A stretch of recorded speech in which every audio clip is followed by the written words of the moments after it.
आदाब, मेरा नाम डॉक्टर सुवर्चला है। मैं जीवा फर्टिलिटी सेंटर्स में साइंटिफिक डायरेक्टर हूँ। आज हम समझेंगे कि वजाइनल डिस्चार्ज क्या होता है, इसके कितने प्रकार होते हैं और क्या इसके कलर से हम ये अनुमान लगा सकते हैं कि प्रॉब्लम क्या हो सकता है। सबसे पहले तो वजाइनल डिस्चार्ज वजाइना से आने वाला फ्लूइड है। ये अक्सर डेड सेल्स को बाहर निकाल देता है। कोई बैक्टीरियल इन्फेक्शन रहा, कोई मामूली सा छोटा मोटा इन्फेक्शन रहा तो उससे आपको सेफ रखता है। तो वजाइनल डिस्चार्ज सेफ ही होता है अगर नॉर्मल रहा, कलर में, ओडर में यानी स्मेल में ठीक रहा तो ये एक नॉर्मल फिनोमिना है। पीरियड के दौरान इसका कंसिस्टेंसी बदलता है। ओव्यूलेशन के पहले यानी अंडा रिलीज होने के टाइम, अंडा रिलीज होने के आसपास ये जो फ्लूइड होता है ये पानी के जैसे होता है और ट्रांसपेरेंट होता है। अंडा रिलीज होने के बाद पीरियड के कुछ दिन पहले ये थिक हो सकता है और वाइट हो सकता है। तो इसमें कोई प्रॉब्लम नहीं है। ये एक नॉर्मल मेंस्ट्रुअल साइकिल के दौरान उसका फीचर ऐसे होता है, मतलब उसका वजाइनल डिस्चार्ज का जो कलर कंसिस्टेंसी है इस तरह होता है। अगर आप मेनोपॉज के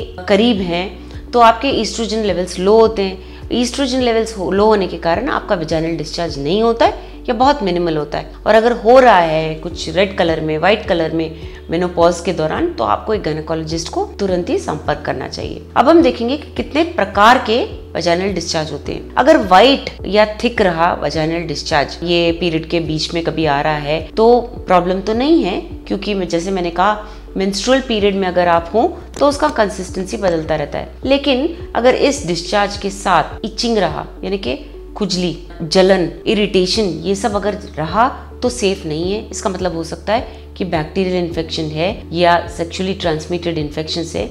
इसके लिए ट्रीटमेंट जरूरी होता है और आपको गायनेकोलॉजिस्ट को अवश्य मिलना चाहिए। अगला है येलो डिस्चार्ज। येलो डिस्चार्ज भी सेफ नहीं होता है। इसका मतलब bacterial infection, sexually transmitted infection हो सकता है और इसमें अगर ओडर, स्मेल में कोई फर्क हो, इचिंग हो तो आपको अवश्य गायनेकोलॉजिस्ट को संपर्क करना चाहिए। तीसरा है brown colour discharge. Brown colour discharge अगर इरेगुलर पीरियड्स के साथ रहे तो यूट्राइन या सर्वाइकल कैंसर की भी आशंका हो सकती है। आपको अवश्य गायनेकोलॉजिस्ट को मिलना चाहिए। चौथा है ग्रीन कलर डिस्चार्ज। ये बिल्कुल भी सेफ नहीं है। ये bacterial infection, sexually transmitted infection हो सकता है जैसे कि ट्राइकोमोनियासिस एक्सेट्रा। आपको अवश्य गायनेकोलॉजिस्ट को मिलना चाहिए जो कल्चर सेंसिटिविटी करके जो आवश्यक ट्रीटमेंट है वो शुरू करेंगे।